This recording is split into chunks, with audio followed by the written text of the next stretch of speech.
El 11 de marzo del año 2011, Japón vivió uno de los desastres naturales más devastadores de toda su historia. Un terremoto de magnitud 9 sacudió el noreste del país, generando un tsunami de proporciones catastróficas. Las olas, algunas tan altas como edificios de 3 pisos, arrasaron ciudades enteras, cobrando la vida de casi 20,000 personas y dejando a miles de desaparecidos. Sin embargo, entre las ruinas no solamente surgieron las historias de los sobrevivientes y los estragos materiales, sino también algo más, algo que incluso hoy, más de 13 años después, todavía sigue formando parte de los relatos de los japoneses, los ecos de aquellos que se perdieron durante el devastador paso del agua. Este fenómeno ampliamente documentado ha generado mucho debate y también una extraña sensación de inquietud entre los ciudadanos nipones, quienes reportan haber visto a cientos de espíritus que parecen estar vagando como si estuvieran atrapados en nuestro mundo, incapaces de comprender que ya no forman parte de este. Hoy te platicaré algunas de las historias más impactantes y las posibles explicaciones detrás de los fantasmas del tsunami. ¿Qué tal? Los saluda su amigo Masketman. Sean bienvenidos a Mundo Creepy y aquí comenzamos.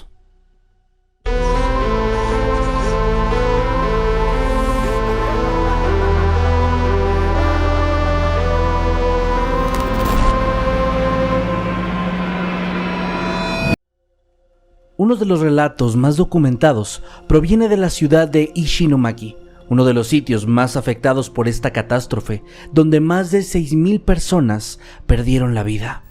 La devastación en esta ciudad fue indescriptible.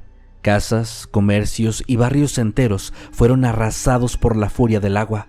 Sin embargo, lo que más impresionó a muchas personas fueron los inquietantes relatos que comenzaron a surgir en los meses posteriores al desastre. Entre las muchas historias que circularon, los taxistas locales fueron los principales protagonistas de algunos de los encuentros más extraños. Estos relatos fueron explorados a profundidad por Kiyoshi Kanebishi, un respetado profesor de sociología en la Universidad Tohoku Gakuin. En las historias que él pudo recopilar, decenas de taxistas afirmaron haber tenido pasajeros que, en medio de un viaje, simplemente desaparecían sin dejar rastro. Estos conductores, muchos de los cuales habían perdido familiares en el desastre, se mostraban abiertos a recibir a estos pasajeros fantasma. Lo más perturbador es que estos casos no eran relatos vagos o productos de la imaginación. Los taxistas registraban estos viajes como cualquier otro. Algunos incluso llegaron a pagar de su propio bolsillo las tarifas de los pasajeros que jamás llegaron a su destino, como si quisieran cerrar un ciclo con estas almas errantes. Uno de estos relatos cuenta cómo un hombre, vistiendo un grueso abrigo a pesar de que era pleno agosto, abordó un taxi en una de las zonas más afectadas. Durante su trayecto, el conductor comenzó a sentir algo extraño, como una presencia incómoda.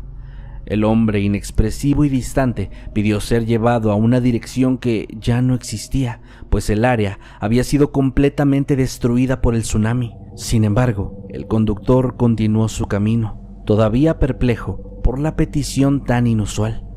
Cuando llegaron al destino, una zona donde ahora solamente había escombros, el conductor se giró para cobrar la tarifa, solo para encontrarse con un asiento vacío. El pasajero había desaparecido sin dejar rastro, como si éste nunca hubiera estado ahí. Muchos taxistas en Ishinomaki reportaron experiencias similares, recogiendo a pasajeros que les pedían ser llevados a lugares que ya no existían, en su mayoría ubicados en distritos completamente barridos por las olas del tsunami. Lo más aterrador de estos encuentros no era solamente la desaparición de los pasajeros, sino las preguntas que algunos de ellos hacían momentos antes de desvanecerse. En una ocasión, un taxista recogió a una joven que después de un largo rato y un silencioso trayecto, preguntó con una voz vacía: ¿estoy muerta? La frialdad de la pregunta, el vacío en los ojos de la chica y su repentina desaparición dejaron a este conductor completamente aterrado, con una sensación de inquietud que no se desvaneció hasta varios días después. Otra historia estremecedora es la de una madre que perdió a su hijo pequeño durante el tsunami. Para ella, el dolor de la pérdida era tan insoportable que incluso después de meses del desastre, todavía mantenía intacta la rutina que solía tener con su hijo. Cada noche, mientras preparaba la cena, ella solía llamarlo hacia el rincón de juegos donde solía pasar horas con sus juguetes favoritos. Una noche, como tantas otras, esta mujer llamó a su hijo, todavía sabiendo que él ya no estaba. Sin embargo, lo que ocurrió a continuación la dejó helada. Uno de los trenes de juguete del pequeño se encendió por sí solo, activando luces y sonidos. Este tren era un juguete que solamente podía funcionar de forma manual y en ese momento no había nadie más en la habitación. Para la mujer, aquello no fue una simple coincidencia, era una señal de que su hijo todavía estaba ahí, de alguna manera intentando comunicarse con ella desde el más allá. Pero no todas las apariciones fueron tan sutiles. En la ciudad de Onagawa, otro lugar devastado por el tsunami, los sobrevivientes que vivían en las viviendas temporales comenzaron a reportar la aparición de un vecino anciano, alguien que, según los reportes, había fallecido en el desastre. Según los relatos, este tipo solía aparecerse en los salones de las casas, actuando como si fuera una persona común, como si todavía estuviera vivo. Los residentes podían verlo entrar, sentarse en el suelo y pedir una taza de té, tal cual como lo hacía en vida. Lo más sorprendente es que a pesar de que sabían que el anciano estaba muerto, nadie lo confrontaba, nadie se atrevía a decirle la verdad. De alguna manera, el miedo y el respeto hacia los espíritus era algo que prevalecía. De hecho, incluso después de que el anciano partiera del lugar, los cojines donde se había sentado quedaban empapados con agua de mar. Estos relatos, aunque aterradores, son solamente una pequeña muestra de las incontables historias de fantasmas que surgieron después del tsunami. En muchas de ellas los espíritus parecen estar perdidos, buscando volver a casa o reencontrarse con algún ser querido, incapaces de aceptar que ya no forman parte de nuestro mundo. Las desapariciones súbitas, los encuentros inexplicables y los extraños comportamientos han dejado a muchas personas y testigos preguntándose si realmente están siendo visitados por las almas de los fallecidos o quizás si en su desesperación por procesar la pérdida, sus mentes han encontrado una manera de hacer tangible el dolor.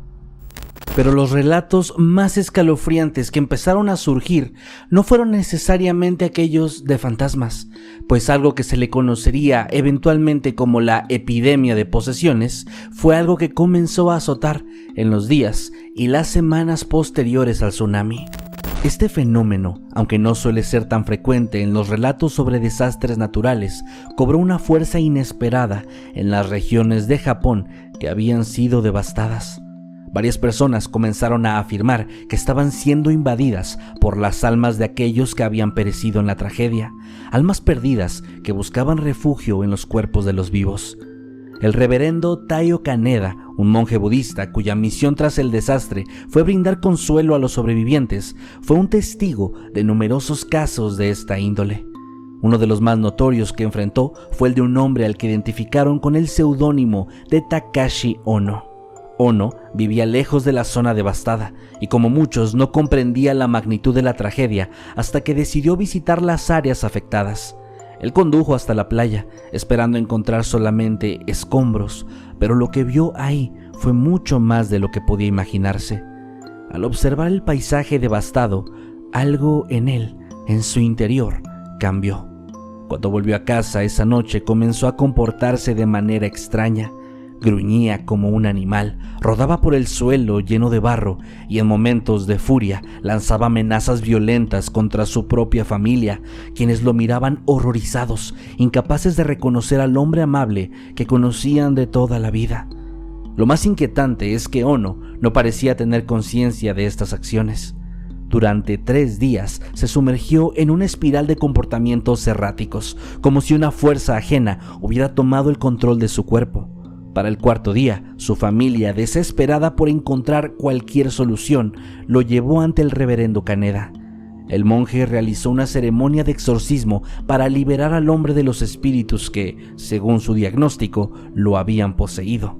Después de la ceremonia, Ono volvió a la normalidad sin recordar nada de lo que había ocurrido en los días anteriores. Pero, como ya se podrán imaginar, este no fue un caso aislado. Durante meses, el reverendo realizó exorcismos y ceremonias con el fin de ayudar a aquellos que decían estar poseídos por espíritus. Según Kaneda, estas almas parecían buscar una salida para aliviar el dolor y la confusión, utilizando cuerpos de los vivos como un canal para expresar aquellas emociones que no pudieron ser resueltas en vida. Kaneda ayudó a muchas otras personas que afirmaban estar siendo invadidas por almas errantes. Algunos presentaban síntomas similares a los de Ono, como comportamientos animales, gruñidos y amenazas de violencia. Pero otros experimentaban episodios más tranquilos, aunque igualmente perturbadores, como hablar en lenguas desconocidas o empezar a tener recuerdos que no eran suyos, sino de personas que habían perecido en el tsunami. Uno de los aspectos más fascinantes del enfoque de Kaneda era su actitud hacia estos casos. Aunque abiertamente jamás afirmó que él creyera en la existencia de los fantasmas, para él lo que realmente importaba no era la verdad objetiva de las apariciones, sino el impacto psicológico y emocional que estas experiencias tenían en los sobrevivientes. Él solía decir que no importa si los fantasmas existen o no, lo que importa es que las personas creen en ellos y esa creencia les ayuda a procesar el sufrimiento. En su visión, los espíritus no eran solamente entidades sobrenaturales, sino manifestaciones tangibles del trauma colectivo que este horrible tsunami había dejado detrás. Muchos de los afectados que acudían con Kaneda no habían sido víctimas directas del desastre, pero compartían un dolor que impregnaba toda la región. En una sociedad donde las emociones profundas, especialmente el duelo, rara vez se expresan públicamente, estas posesiones y encuentros paranormales parecían ofrecer una válvula de escape para un sufrimiento reprimido. Los exorcismos de Kaneda no solamente purificaban los cuerpos de los poseídos, sino que brindaban una forma simbólica de liberar las emociones reprimidas en toda una comunidad. Otra historia que ilustra la magnitud del fenómeno es la de una joven enfermera que acudió al templo de Kaneda acompañada por su familia. Aunque ella no había perdido a ningún ser querido en el tsunami, la joven había comenzado a sentir extrañas presencias a su alrededor. Con el tiempo, estas se hicieron más intensas, hasta que una noche sintió que algo había ingresado en su cuerpo. Desde entonces ella comenzó a comportarse de manera errática, como si fuera otra persona. Al llegar al templo, Kaneda decidió comunicarse directamente con el espíritu que había poseído a la joven, y durante 3 largas horas, una voz completamente diferente a la de la joven relató la historia de una mujer que había muerto en soledad, no en el tsunami, sino muchos años antes, y cuyo espíritu se encontraba ahora vagando sin rumbo. Sin embargo, aunque todos estos relatos son interesantes, para los más escépticos estos casos pueden parecer simples manifestaciones de un trauma psicológico. La pérdida masiva de vidas, la destrucción y la impotencia pueden haber encontrado un canal de expresión a través de estas historias paranormales. Sin embargo, lo que hace que estos relatos sean tan fascinantes es el poder que tienen sobre aquellos que lo experimentan.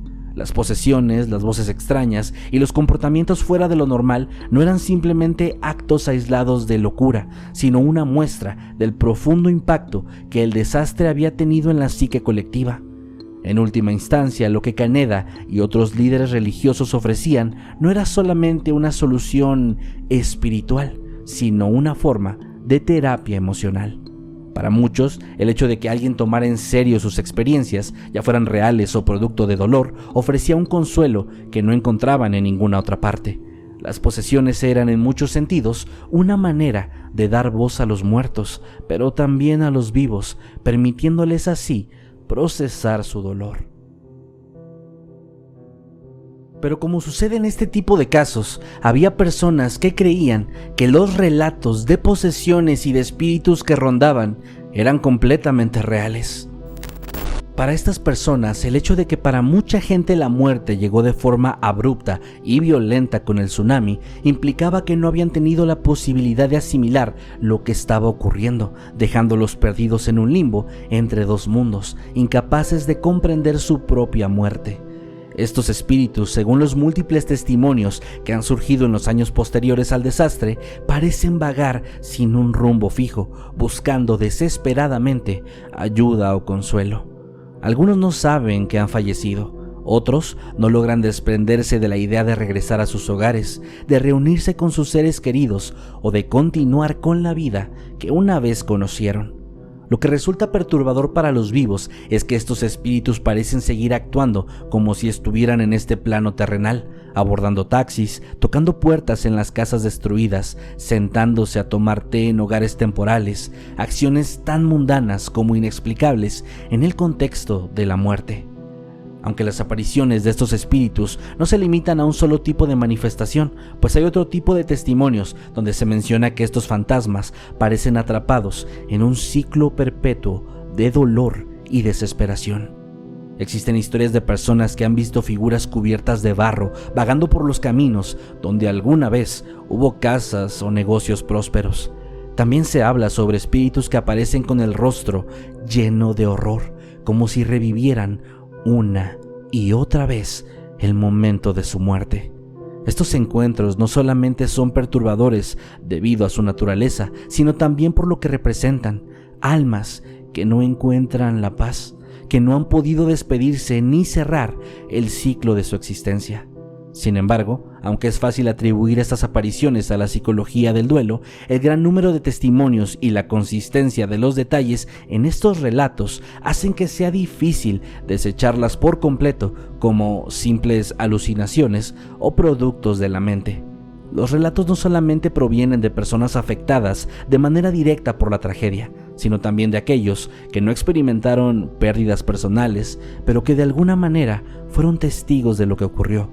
Las similitudes entre los relatos, como las desapariciones repentinas, los comportamientos erráticos, las presencias inexplicables y más, sugieren que, aunque el dolor colectivo juega un papel importante en la percepción de los fenómenos, quizás haya algo más aquí, algo más en juego. Es por eso por lo que en la actualidad las dudas todavía se mantienen. ¿Son acaso estas apariciones simplemente una manera de lidiar con el dolor? ¿O realmente estamos siendo testigos de una ruptura en la delgada barrera que separa la vida de la muerte? Si algo queda claro, es que, al igual que otras tragedias similares de la época moderna, el tsunami de Japón del año 2011 ha dejado una cicatriz muy grande en los ciudadanos japoneses, que a día de hoy todavía no ha sido sanada. Quizás sea cierto que los relatos de fantasmas y posesiones sean un medio de escape para afrontar el dolor que el desastre dejó, aunque también es plausible imaginar que tal vez por la magnitud de esta catástrofe, la barrera entre la vida y la muerte pudo haberse fragmentado, dejando a cientos de almas en un estado perpetuo de confusión, dolor y miedo. Y mientras el viento siga susurrando entre las ruinas de Tohoku, mientras las olas sigan batiendo las costas donde tantas vidas se perdieron, siempre habrá quienes afirmen escuchar voces que no pertenecen a este mundo, y quizás esas voces provienen de las almas de los que se perdieron, o tal vez del corazón roto de aquellos que quedaron aquí. Cuéntame, ¿qué es lo que opinas de este curioso fenómeno? ¿Crees que lo ocurrido es algo paranormal o simplemente una forma de aferrarse a todos aquellos que ya no están? Déjame saber todo aquí abajo en la caja de comentarios y no olvides seguirnos o suscribirte al canal. Y sin más que añadir, yo me despido. Les ha hablado su amigo Masked Man. Nos vemos después.